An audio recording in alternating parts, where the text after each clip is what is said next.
It would be great if we could not have to draw something new every time we open up this game and do a slight technical demo at the beginning of the video. So the next thing we're going to work on is Howorld, and it's going to be used to manage hotels. Hotels are just the word I use for level pack. In the system index, we have added Howorld right here. It's beneath the bitch, the database bitch, and it is above EdiGame, which is our object that it both represents an editor and represents a game. It's kind of like this. It's not quite either.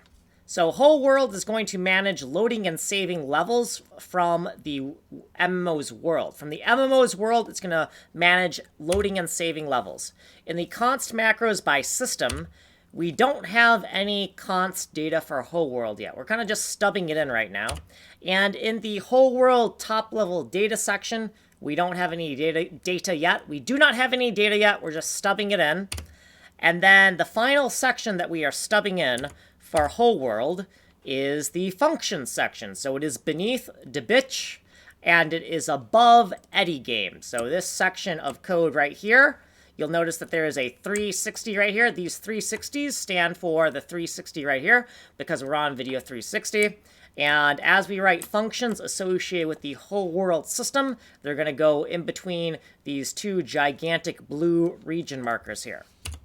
Here is what we did previously, and here is what we did in this video, also with some notes about the research that I'm working on for seeing if we can log into Imgur procedurally within our account and load and save images, because we're going to pack our level data into PNG files.